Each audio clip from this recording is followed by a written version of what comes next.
Hello guys, welcome to toppers spot. My name is Rahul Pandey. Hope you guys are doing well. तो guys हम लोग आधुनिक भारत के इतिहास का जो है प्रश्न उत्तर सॉल्व कर रहे थे। पिछले कई पार्ट हम लोग कर चुके हैं, 4-5 पार्ट लगभग, और आज ये नेक्स्ट पार्ट है इसका। जैसा कि हमने पहले ही कहा था कि हम लोग इसी के माध्यम से पूरा इतिहास जो है अपना कवर करेंगे, ठीक है, एमसीक्यूज़ के माध्यम से। तो उसी प्रकार हम लोग चल रहे हैं साथ साथ में। होप आप लोग की भी तैयारी अच्छे से हो रही होगी हमारे साथ में। तो गाइज आप लोगों के एग्ज़ाम्स भी आ रहे हैं, तो आप लोग तैयारी अपनी जारी रखिए। और जारी क्या, अभी तक जिस स्पीड से आप जा रहे थे अपनी स्पीड तेज़ करिए। बहुत तेज़ी से चलना है आप लोगों को, क्योंकि ये साल आपके सिलेक्शन का साल है। बहुत सारी वैकेंसियाँ आ ही रही हैं, आपको जैसा कि पता ही होगा। काफ़ी दिनों से पोस्टपोन है वैकेंसीज़। तो चलिए अब बहुत ज़्यादा बात नहीं करेंगे। आशा है कि आप लोग बहुत अच्छे होंगे। और चलिए इसी के साथ आज की वीडियो शुरू कर रहे हैं। और आपका फर्स्ट क्वेश्चन है, निम्नलिखित में से कौन भारतीय पांडुलेखन समिति का अध्यक्ष था? पांडुलेखन समिति का अध्यक्ष कौन था बताना है आपको। आपके ऑप्शंस हैं अबुल कलाम आज़ाद, बी.आर. अम्बेडकर, जे.एल. नेहरू या राजेंद्र प्रसाद। इस क्वेश्चन के लिए राइट आंसर क्या हो जाएगा आपको बताना है। आपको बता दें कि पांडुलेखन समिति को प्रारूप समिति के नाम से भी जानते हैं। अब आपको होप पता चल गया होगा कि कौन अध्यक्ष था। तो प्रारूप समिति के अध्यक्ष कौन थे? बी.आर. अम्बेडकर जी थे। और इसके अन्य सदस्यों की अगर बात की जाए तो इसके कई अन्य सदस्य थे, जैसे कि आपके अयंगर जी, बी.एल. मित्रा, के.एम. मुंशी, सबका आप नाम जो है लिख सकते हैं, ठीक है। सैयद मोहम्मद सादुल्ला और डी.पी. खेतान। अच्छा, आपको एक बात और बता दें कि इसमें जो है बी.एल. मित्रा के स्थान पर बाद में माधवराज जी आ गए थे और डी.पी. खेतान के जगह पे टी.टी. कृष्णमाचारी आ गए थे। खेतान की जगह पे कौन आया था? कृष्णमाचारी, ठीक है। इतने ही आपके सदस्य थे। चलिए नेक्स्ट क्वेश्चन पे चलते हैं। नेक्स्ट क्वेश्चन है आपका, इंडियन होम रूल सोसाइटी कब स्थापित हुई थी? इंडियन होम रूल सोसाइटी की स्थापना कब की गई आपको बताना है। आपके 4 ऑप्शन दिए गए हैं। चलिए गाइस बता दें आपको, होम रूल सोसाइटी की स्थापना की कहाँ गई थी? तो इसकी स्थापना लंदन में की गई थी। किसके द्वारा? श्यामजी कृष्ण वर्मा के द्वारा। श्यामजी कृष्ण वर्मा के द्वारा, ठीक है। और इसे इंडिया हाउस के नाम से भी जानते थे। क्या कहा जाता था इसे? India house. यहीं से एक पत्रिका जो है, समाचार पत्र है, इसकी स्थापना अगर कहा जाए कि किस काम के लिए इंडियन होम रूल सोसाइटी की स्थापना की गई, तो ये लोग क्या करना चाहते थे? आतंकित करना चाहते थे अंग्रेज़ों को आतंकित करके स्वतंत्रता पाना चाहते थे। इसी वजह से इसकी स्थापना की गई थी। और यहाँ से एक समाचार पत्र भी प्रतिपादित किया जाता था, संपादित किया जाता था उस टाइम पे, जिसे कहते थे द इंडियन सोशियोलॉजिस्ट। क्या कहते थे? द इंडियन सोशियोलॉजिस्ट, ठीक है। इसे अंग्रेजी या हिंदी में जो भी बोलेंगे तो इंडियन सोशियोलॉजिस्ट ही बोला जाएगा, ठीक है, क्योंकि ये न्यूज़पेपर का नाम था, ठीक। तो इंडियन होम रूल सोसाइटी की स्थापना हमने देख ली कहाँ पे की गई। अब आंसर देने की बारी आई। तो आपका 1905 ईस्वी में स्थापित की गई थी। चलिए नेक्स्ट क्वेश्चन पे चलते हैं। नेक्स्ट क्वेश्चन है आपका, निम्न में कौन सही सुमेलित नहीं है आपको बताना है। अबुल कलाम आज़ाद, रामगढ़ 1940, सरोजनी नायडू, कलकत्ता 1917, मोतीलाल नेहरू, अमृतसर 1919, डॉक्टर राजेंद्र प्रसाद, बम्बई 1934। गाइस ये आपके अध्यक्ष दिए गए हैं और कांग्रेस के अधिवेशन दिए गए हैं और उनका स्थान। तो आपको बताना है कि कौन जो है इसमें सही सुमेलित नहीं किया गया है। तो पहला बिल्कुल सही है, अबुल कलाम आज़ाद जी थे। रामगढ़ महाराष्ट्र में हुआ था ये, ठीक है, रामगढ़ महाराष्ट्र में स्थित है। सरोजनी नायडू जो है कलकत्ता की नहीं थी, बल्कि ये कानपुर के अधिवेशन की इन्होंने अध्यक्षता की थी। कब? 1925 में हुआ था ये अधिवेशन, ठीक है। और ये दूसरी महिला थी, इससे पहले एनी बेसेंट जी जो है कर चुकी थी। कब? 1917 में एनी बेसेंट जी ने किया था कलकत्ता में। किसने किया? एनी बेसेंट, ठीक है। और मोतीलाल नेहरू जी ने अमृतसर 1919 में किया। डॉक्टर राजेंद्र प्रसाद ने बम्बई 1934, ठीक है। चलिए नेक्स्ट क्वेश्चन है आपका, रॉलेट एक्ट किस वायसराय के कार्यकाल में पारित हुआ था? आपके ऑप्शंस है लॉर्ड हार्डिंग द्वितीय, लॉर्ड रीडिंग, लॉर्ड चेम्सफोर्ड या लॉर्ड मिंटो सेकेंड। तो रॉलेट एक्ट आपको बताना है कि किसके टाइम पे आया था, जिसे कि काला कानून कहते थे। क्या कहते थे?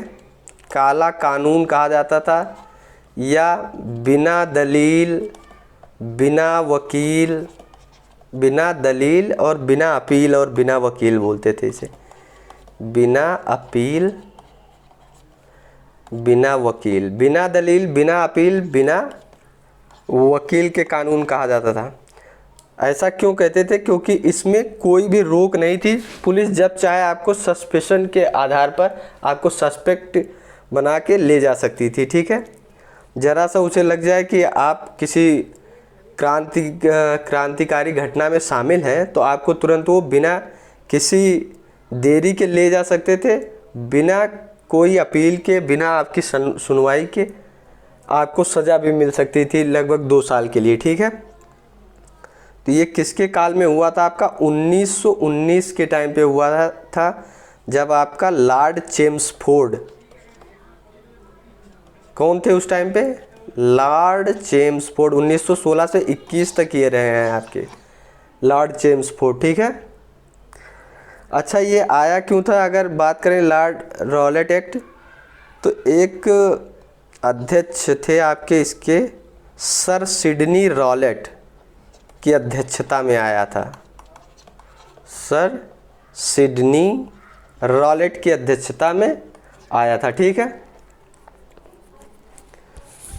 चलिए नेक्स्ट क्वेश्चन पे चलते हैं। नेक्स्ट क्वेश्चन है आपका, भारत स्वतंत्रता अधिनियम 1947 कब पारित हुआ? भारत स्वतंत्रता अधिनियम 1947 कब पारित हुआ था? आपको बताना है। भारतीय स्वतंत्रता अधिनियम 1947 पारित किया गया आपका 18 जुलाई 1947 को। कहाँ पारित किया गया? ब्रिटिश संसद में। ब्रिटिश संसद में। और इसी दिन डेट भी डिसाइड की गई, कौन सी? 15 अगस्त 1947 को भारत की आज़ादी का, कि भारत और पाकिस्तान 2 देश बनेंगे, ठीक। अच्छा, इस टाइम पे बहुत बार क्वेश्चन आता है कि प्रधानमंत्री कौन था। तो प्रधानमंत्री कौन था इस टाइम पे, ये आप लोगों को बताना है कमेंट बॉक्स में, ठीक है। कि जिस टाइम पे ये पारित किया गया उस टाइम पे जो है प्रधानमंत्री कौन था ब्रिटेन का। चलिए नेक्स्ट क्वेश्चन की तरफ हम लोग चलते हैं। नेक्स्ट क्वेश्चन है आपका, ब्रिटिश वस्तुओं के बहिष्कार को राष्ट्रीय नीति के रूप में कब अपनाया गया था? ब्रिटिश की वस्तुओं को बहिष्कार के रूप में कब अपनाया गया राष्ट्रीय नीति में? आपके 4 ऑप्शंस दिए गए हैं, आपको बताना है इनमें से कि राइट आंसर कौन सा हो जाएगा। इस क्वेश्चन के लिए राइट आंसर क्या होगा गाइज? फटाफट आप लोगों को आंसर करना है। तो आपको बता दें कि इसके लिए राइट आंसर हो जाएगा 1905। इससे क्या कहते हैं? स्वराज आंदोलन के नाम से भी जाना जाता है। इसी दिन से 7 अगस्त को आपका ये प्रारंभ किया गया। क्यों? 20 जुलाई 1905 को लॉर्ड कर्जन ने क्या किया था?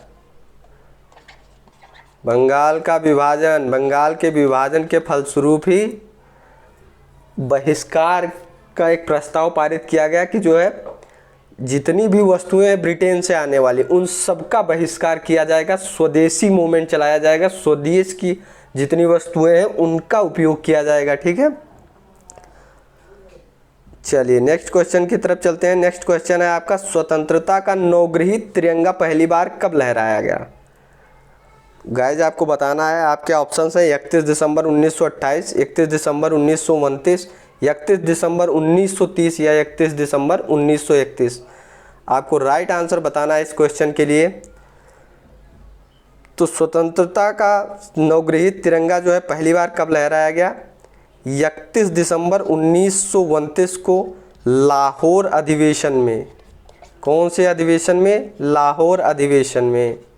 कांग्रेस के लाहौर अधिवेशन की अध्यक्षता किसने की थी? तो जवाहरलाल नेहरू ने की थी। कभी कभार आता है, अगर आप बहुत अच्छे एग्ज़ाम दे रहे हैं, मतलब हायर एग्ज़ामों में, तो नदी पूछ लेता है। तो रावी नदी के पास में मध्य रात्रि को जो है झंडा सबसे पहले लहराया गया और पूर्ण स्वराज की मांग की गई थी। इसी में किसकी? पूर्ण स्वराज्य की मांग की गई। ठीक है गाइज, चलिए नेक्स्ट क्वेश्चन पे चलते हैं। नेक्स्ट क्वेश्चन है आपका, निम्न में से किस वायसराय की हत्या अंडमान निकोबार द्वीप समूह में की गई? तो आपके 4 ऑप्शन दिए गए हैं, Lord Ripon, Lord Curzon, Lord Mayo या लॉर्ड मिंटो। इनमें से आपको राइट आंसर बताना है। इस क्वेश्चन के लिए सही उत्तर क्या हो जाएगा? Lord Mayo. लॉर्ड मेयो की जो है हत्या की गई थी अंडमान निकोबार में। एक अफगान के द्वारा इनकी हत्या की गई थी। अफगान ने क्यों हत्या की इनकी? क्योंकि इन्होंने क्या, सर जॉन लॉरेंस का जो एक अफगानिस्तान के विरुद्ध जो अभियान चलाया था अफगानिस्तानों के विरुद्ध में, सर जॉन लॉरेंस ने, ये उनको सही ठहराया था इन्होंने, लॉर्ड मेयो ने। ठीक है, अच्छा लॉर्ड मेयो और किस बात के लिए जाने जाते हैं? तो लॉर्ड मेयो जो है जाने जाते हैं, अपने यहाँ प्रायोगिक जनगणना की शुरुआत इन्होंने कराई थी 1872 ईस्वी में। कब करवाई थी? 1872 ईस्वी में। मेयो कॉलेज की स्थापना करवाई इन्होंने। राजा जो राजा महाराजा होते थे उस टाइम, उनके बच्चों को जो है अच्छी शिक्षा देने के लिए इन्होंने अजमेर में मेयो कॉलेज की स्थापना करवाई थी। ठीक है, चलिए नेक्स्ट क्वेश्चन की तरफ चलते हैं। नेक्स्ट क्वेश्चन है आपका, 1857 के प्रथम स्वतंत्रता संग्राम के समय भारत का गवर्नर जनरल कौन था? आपको बताना है। Lord Hardinge, Lord Canning, Lord Mayo या लॉर्ड डफरिन। गाइस इस क्वेश्चन के लिए आपको राइट आंसर बताना है, कौन सा हो जाएगा? इसका राइट आंसर हो जाएगा आपका लॉर्ड कैनिंग। लॉर्ड कैनिंग जो है 1856 में से लेके कब तक था आपका? 1862 तक। इसी के टाइम पे जो है 1858 का भारत परिषद अधिनियम आया, जिसके तहत इसको प्रथम वायसराय बनाया गया। भारत का प्रथम वायसराय भी यही था। ठीक है गाइज, चलिए नेक्स्ट क्वेश्चन की तरफ चलते हैं। नेक्स्ट क्वेश्चन है आपका, निम्न में कौन सही सुमेलित नहीं है? भारत मित्र हिंदी में ये पत्रिकाएं दी गई हैं और उनकी भाषा दी गई है। आपको बताना है कि कौन सी किस भाषा में बोली जाती थी और कौन इसमें सुमेलित नहीं है। ठीक है, तो भारत मित्र हिंदी, राष्ट्रमाता मराठी, प्रजामित्र हिंदी और नायक हिंदी। गाइज आप लोगों को फटाफट आंसर करना है। इस क्वेश्चन के लिए आपका राइट आंसर हो जाएगा नायक। नायक जो है बंगाली भाषा में आती थी, बंगाली भाषा में संपादित होने वाला समाचार पत्र था। ठीक है, नेक्स्ट क्वेश्चन है आपका, भारतीय राष्ट्रीय कांग्रेस का एकमात्र अधिवेशन जिसकी अध्यक्षता गांधी जी ने की थी, कहाँ हुआ था भाई? जल्दी जल्दी आप लोगों को इन क्वेश्चन के आंसर करने हैं, क्योंकि ये बहुत ज़्यादा टफ क्वेश्चन नहीं है। आपके ऑप्शंस दिए गए हैं, इलाहाबाद 1921, गया अधिवेशन 1922, बेलग्राम 1924 या कराची 1930। आपको बताना है इसमें से राइट आंसर कौन सा हो जाएगा आपके। तो भारतीय राष्ट्रीय कांग्रेस का एकमात्र अधिवेशन जिसकी अध्यक्षता गांधी जी ने की, वो कौन सा था आपका? बेलग्राम 1924 में, जो बेलग्राम का हुआ था कर्नाटक में। इसकी अध्यक्षता गांधी जी ने की थी। ठीक है, ये अगर बात करें तो ये कांग्रेस का 40वां अधिवेशन था। ठीक है, और 1921 का अगर अधिवेशन बात करें तो ये इलाहाबाद में नहीं हुआ था। ठीक है गाइज, 1921 में जो है आपका अहमदाबाद में हुआ था और उसकी अध्यक्षता की थी आपका हकीम अजमल खान ने। हकीम अजमल खान ने इसकी अध्यक्षता की थी और यही आपके जो है क्या बने थे, प्रथम कार्यकारी अध्यक्ष। प्रथम कार्यकारी अध्यक्ष कांग्रेस के कौन बने, हकीम अजमल खान। कहाँ की अध्यक्षता की, अहमदाबाद की। ठीक है, और आपका गया अधिवेशन की अध्यक्षता जो कि 1922 में हुआ था, इसका किसने किया था, तो चित्तरंजन दास जी ने किया था। अच्छा, कराची का जो अधिवेशन हुआ वो 1930 में ना होके 31 में हुआ था। ये हालांकि गलत ऑप्शन है, लेकिन मैं फिर भी इस पे बता दे रहा हूँ आपको कि कराची का जो अधिवेशन 1931 में हुआ, इसको सरदार वल्लभ भाई पटेल जी ने किया था। ठीक है, चलिए नेक्स्ट क्वेश्चन है आपका। नेक्स्ट क्वेश्चन है,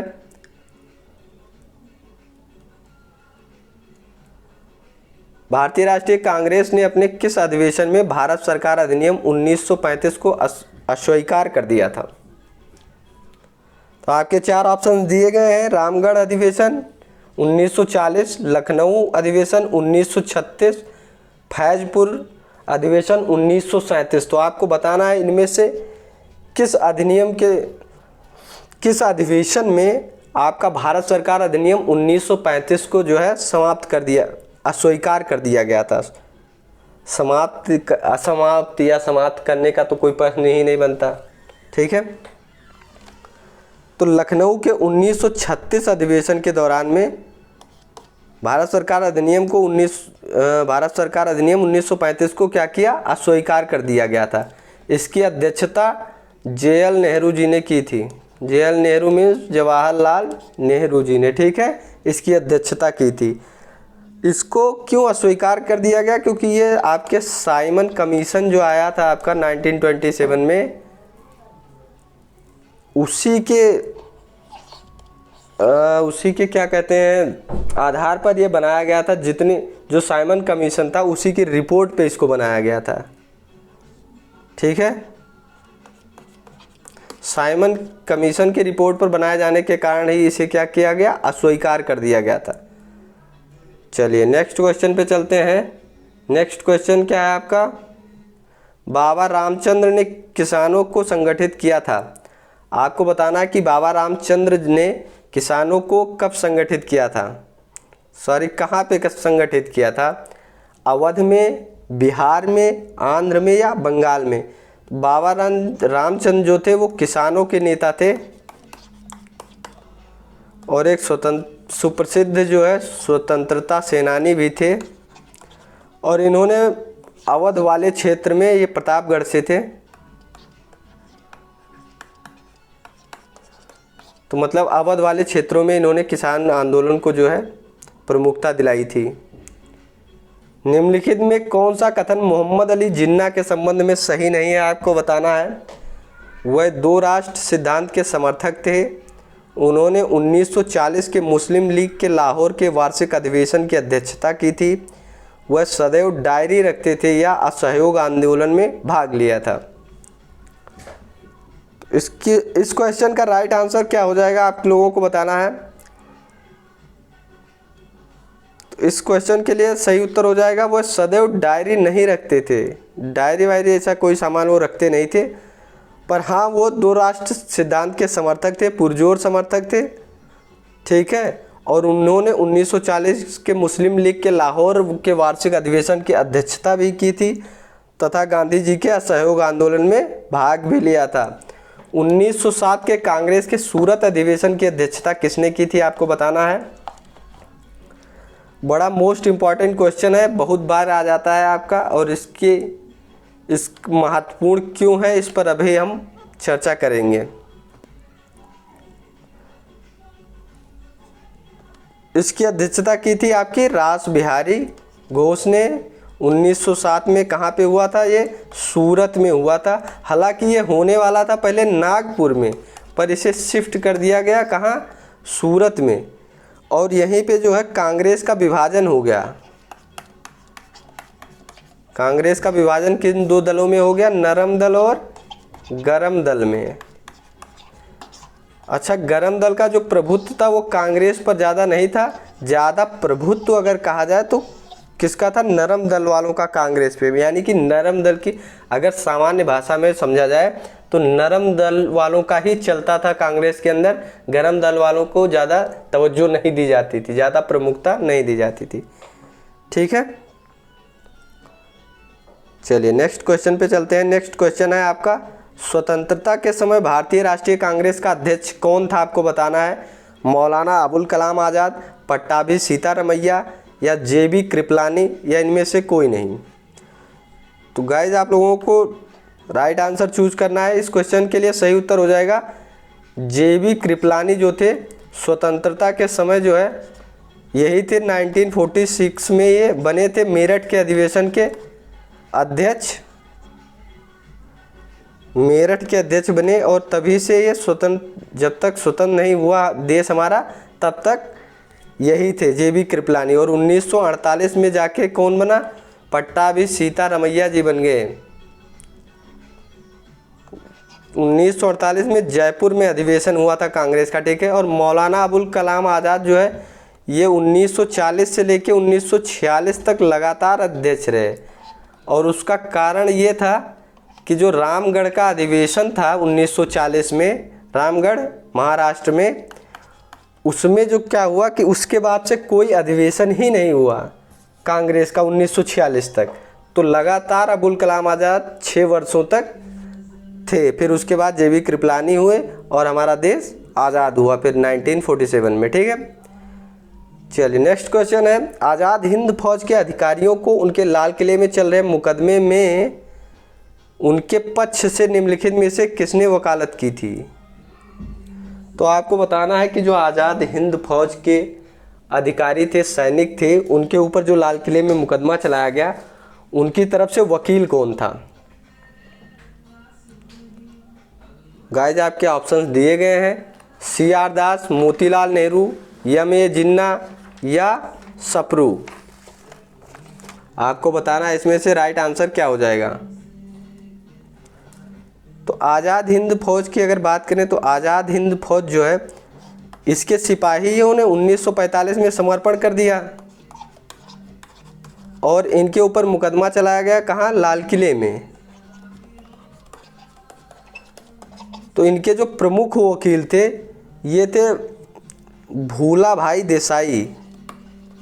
भूला भाई देसाई जो थे इनके प्रमुख वकील थे। और जवाहरलाल नेहरू, KM काटजू तथा सप्रू जो थे, तेज बहादुर सप्रू, TB सप्रू, इन लोगों ने क्या किया था? इनके पक्ष में वकालत की थी। जवाहरलाल नेहरू भी शामिल थे इसमें, KM काटजू भी शामिल थे और तेज बहादुर सप्रू भी शामिल थे। हालांकि जो प्रमुख वकील थे वो कौन थे? भूला भाई देसाई जी। चलिए नेक्स्ट क्वेश्चन पे चलते हैं। नेक्स्ट क्वेश्चन है आपका, निम्न में कौन सही सुमेलित नहीं है? आपको बताना है। लाला लाजपत राय, पुस्तकें दी गई हैं और उनके राइटर हैं जो कि उस टाइम पे हमारे फ्रीडम फाइटर हैं, उन्होंने इन पुस्तकों को लिखा है। आपको बताना है कि कौन सही सुमेलित नहीं है। Lala Lajpat Rai, unhappy India, Dadabhai Naoroji, poverty and un British rule in India, Rafiq Zakaria, the man who divided India, या Subhash Chandra Bose ji, guilty man of India's partition. इस क्वेश्चन के लिए राइट आंसर क्या हो जाएगा गाइस? फटाफट आप लोग आंसर करिए। इसके लिए राइट आंसर हो जाएगा guilty man of India's partition. जो है ये पुस्तक है BR अम्बेडकर जी की। ठीक है, ना कि बोस जी की। बाकी आपके जितने ऑप्शन हैं सब करेक्ट है।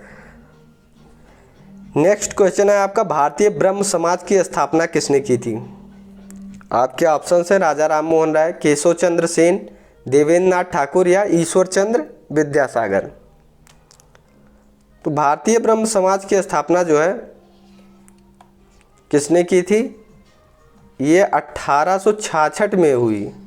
इसकी स्थापना किसके द्वारा अगर हुई तो केशव चंद्र सेन ने किया था। ब्रह्म समाज की स्थापना जो है 1828 में 1828 में किसने किया इसकी स्थापना? ब्रह्म समाज की स्थापना जो है 1828 में कि राजा राम मोहन जी ने कब किया था? 20 अगस्त 1828 में किया था इन्होंने। कहाँ पे? कलकत्ता में। ठीक है।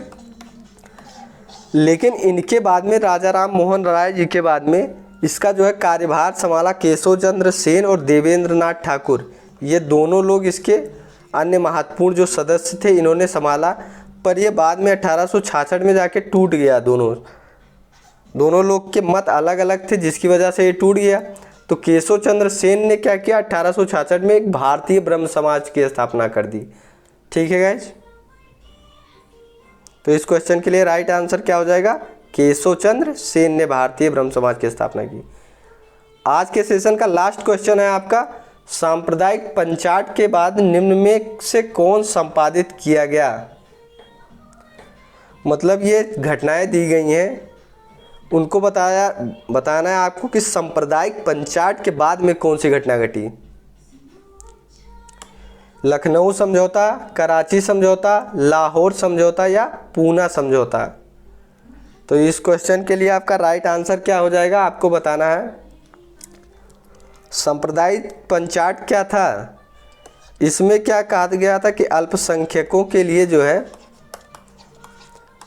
अल्पसंख्यकों के लिए अलग निर्वाचन दे दिया गया था। निर्वाचक मंडल जो था इनका अलग कर दिया गया था। उन सांप्रदायिक पंचायत में 16 अगस्त 1932 को इसकी घोषणा ब्रिटिश प्रधानमंत्री रैमजे मैकडोनाल्ड ने की थी। सांप्रदायिक पंचायत, इसमें बेसिकली हुआ क्या कि ये भारत में फूट डालो राज करो की नीति जो थी उसी का ये उदाहरण पेश कर रहे थे। बांटना चाहते थे क्योंकि जो है पहले ही ये लोग 1919 और 1909 के टाइम पे ही मुस्लिमों के लिए अलग निर्वाचन क्षेत्र दे चुके थे। उसके बाद सिख और जैन और जितने अदर कास्ट थे, अदर जो रिलीजन थे उनके लिए कर चुके थे। अब ये हिंदुओं को बांट के और उसको बढ़ाना चाहते थे, जिसके लिए इन्होंने क्या किया? अल्पसंख्यकों के लिए भी जो है अलग से आरक्षण प्रदान कर दिया। ठीक है गाइस। इसी के बाद में गांधी जी और BR अम्बेडकर जी के बीच में एक समझौता हुआ था, ये है पूना समझौता। तो इस क्वेश्चन के लिए राइट आंसर क्या हो जाएगा? पूना समझौता। तो गाइज आज के वीडियो में बस इतना ही। होप आपको ये वीडियो पसंद आई हो। अगर ये वीडियो आप लोगों को पसंद आती है तो प्लीज़ वीडियो को लाइक करिए, अपने फ्रेंड्स के साथ शेयर करिए, चैनल को सब्सक्राइब करिए और गाइज साथ में बने रहिए हमारे। मिलते हैं नेक्स्ट वीडियो में। तब तक के लिए आप पढ़ाई करते रहिए, स्वस्थ रहिए, मस्त रहिए। मिलते हैं नेक्स्ट वीडियो में। तब तक के लिए जय हिंद।